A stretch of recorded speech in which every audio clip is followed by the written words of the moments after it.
Hi friends, welcome to my channel Seeni vlogs.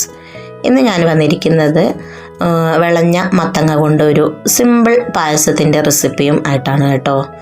അപ്പോൾ മുഹറം 9-ാം രാവിന് ഞങ്ങളിവിടെ മധുരമിട്ടിട്ട് എന്തെങ്കിലുമൊക്കെ ഉണ്ടാക്കും കേട്ടോ. ചീരണി എന്ന് പറയുവേ അതിന്. അപ്പോൾ അങ്ങനെ ഉണ്ടാക്കിയിട്ടുള്ളതാണ് ഈ മത്തങ്ങ പായസം. നന്നായിട്ട് പഴുത്ത് നന്നായി വിളഞ്ഞ മത്തങ്ങയാണ് കേട്ടോ. ഇത് വീട്ടിലുണ്ടായതല്ല, പുറത്തുനിന്ന് വാങ്ങിയ മത്തങ്ങയാണേ. അപ്പം നന്നായി വിളഞ്ഞിട്ടുണ്ട്. അത്യാവശ്യം വലിയൊരു മത്തങ്ങയായിരുന്നു. അതിൻ്റെ 3ആയിട്ട് ഭാഗിച്ചിട്ട് ഒരു കഷ്ണം തൊട്ടടുത്ത വീട്ടിലും, ഒരു കഷ്ണം ഞാനും എടുത്തു, ഒരു കഷ്ണം എൻ്റെ വീട്ടിലേക്കും കൊടുത്തു കേട്ടോ. അങ്ങനെ 3 ആളാണ് കേട്ടോ ഇതുകൊണ്ട്, ഈ ഒരു മത്തങ്ങ കൊണ്ട് പല വിഭവങ്ങൾ ഉണ്ടാക്കിയിട്ടുള്ളത്. അങ്ങനെ ഇതൊക്കെ ഒന്ന് നന്നായിട്ടൊന്ന് ചെറിയ കഷ്ണങ്ങളാക്കി മുറിച്ചെടുക്കുന്നുണ്ട് കേട്ടോ. നന്നായിട്ട് വിളഞ്ഞിട്ടുണ്ട്, നല്ല മധുരം ഉണ്ടായിരുന്നു. നന്നായി മൂത്ത് വിളഞ്ഞതുകൊണ്ട് തന്നെ കയ്യിലേക്ക് കത്തിയൊക്കെ ഇങ്ങനെ പാളി വരുന്നൊക്കെ ഉണ്ടായിരുന്നു കേട്ടോ. നമ്മൾ തൊലി കളയുമ്പോഴും കഷ്ണിക്കുമ്പോഴും ഒക്കെ കയ്യിലേക്ക് കത്തി ഇങ്ങനെ തെറിച്ച് വരുന്നുണ്ടായിരുന്നു. അതിനനുസരിച്ച് നല്ല മധുരം ഉണ്ടായിരുന്നു കേട്ടോ. അപ്പം ഞാൻ ഇത്രയേ ഉള്ളൂ, കുറച്ച് കഷ്ണങ്ങളേ ഉള്ളൂ കേട്ടോ. ഞങ്ങൾക്ക് 4 പേർക്ക് അത്രയല്ലേ വേണ്ടൂ. അപ്പോൾ അതിലേക്കൊരു 1/2 ഗ്ലാസ് വെള്ളം കൂടെ ഒന്ന് ഒഴിച്ച് അത് വേവാൻ വെച്ചിട്ടുണ്ട്. ഈ സമയത്ത് ഉപ്പൊന്നും ചേർത്ത് കൊടുത്തിട്ടില്ല കേട്ടോ.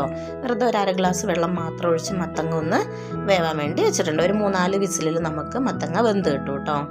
അപ്പോൾ അത് വേവുന്ന ആ ഒരു സമയം കൊണ്ട് ഞാൻ അരി, നമ്മുടെ പുഴുങ്ങലരിയാണ് ഇത്. പുഴുങ്ങലരി ഗ്രൈൻഡറിൽ അരച്ച് വെള്ളമൊക്കെ തോർത്തിയെടുത്തിട്ടുള്ള അരിയാണ്. അപ്പോൾ അതുകൊണ്ട് നമുക്കിങ്ങനെ പിടി ഉണ്ടാക്കിയെടുക്കണം. ഇതാണ് ഈ മത്തങ്ങ പായസത്തിൻ്റെ ഹൈലൈറ്റ് എന്ന് പറയുന്നത്, ഈ പിടിയാണ് കേട്ടോ. ഇതാണ് കഴിക്കാനും നല്ല ടേസ്റ്റാണ്. പിന്നെ ഇതല്ലെങ്കിൽ നമുക്ക് കുഞ്ഞിപ്പത്തിരി ഉണ്ടാക്കുന്നത് പോലെ ഉണ്ടാക്കാം, അല്ലെങ്കിൽ ചെറിയ ചെറിയ ബോൾസ് ആയിട്ട് വേണമെങ്കിലും ഉണ്ടാക്കാം കേട്ടോ, ഈ അരിമാവ് കൊണ്ട്.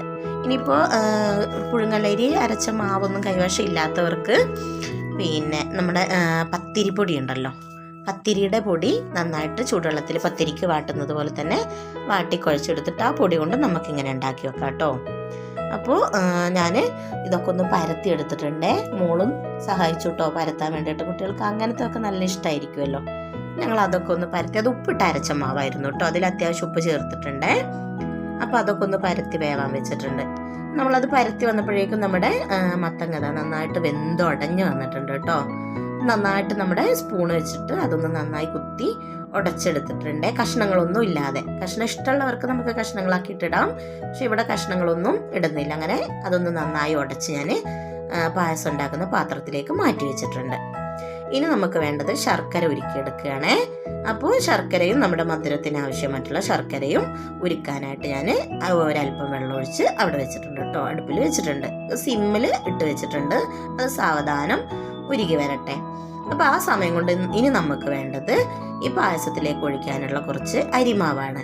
അരിമാവ് നന്നായിട്ട് കട്ടയൊന്നും കെട്ടാതെ വെള്ളമൊഴിച്ച് കുറേശ്ശെ വെള്ളമൊഴിച്ച് നമ്മളൊരു ലൂസ് ദോശമാവിൻ്റെ ഒക്കെ ഒരു പരുവത്തിലാക്കി എടുക്കണം കേട്ടോ.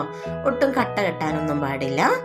അപ്പോൾ നമ്മൾ അതൊരു സൈഡിൽ അങ്ങനെ കുറുക്കാൻ വേണ്ടിയിട്ട് അത് മാറ്റി വെച്ചിട്ടുണ്ട് കേട്ടോ. അപ്പോൾ ഇതാ നമ്മുടെ പിടി എന്നാണ് കേട്ടോ ഞങ്ങളിവിടെ പറയാം. നിങ്ങളവിടെ എന്താ പറയാന്ന് അറിയില്ലല്ലോ. അപ്പോൾ പിടിയൊക്കെ വെന്ത് വന്നിട്ടുണ്ട്. അപ്പോൾ പിടി വെന്ത് ചൂടാറിയതിന് ശേഷം നമ്മൾ ആദ്യം ഒഴിച്ചു വെച്ച മത്തങ്ങ വേവിച്ചതുണ്ടല്ലോ, ആ കൂട്ടിലേക്ക് ഇതും കൂടെ ഒന്നിട്ട് കൊടുത്ത് നന്നായിട്ട് യോജിപ്പിച്ചെടുക്കുക. ഈ സമയത്തൊന്നും നമ്മൾ ഇത് തീയിൽ വെക്കേണ്ടതായില്ല കേട്ടോ. താഴെ പുറത്ത് വെച്ചിട്ട് നമ്മൾ എല്ലാം ചേർത്തതിന് ശേഷം മാത്രം അടുപ്പിലേക്ക് വെച്ചാൽ മതി. അപ്പോൾ ഇതാ നമ്മുടെ ശർക്കര ഉരുകി വന്നിട്ടുണ്ട്. അതൊന്ന് അരിച്ച് നമ്മൾ പായസത്തിലേക്ക് ഒഴിച്ചു കൊടുക്കുകയാണ്.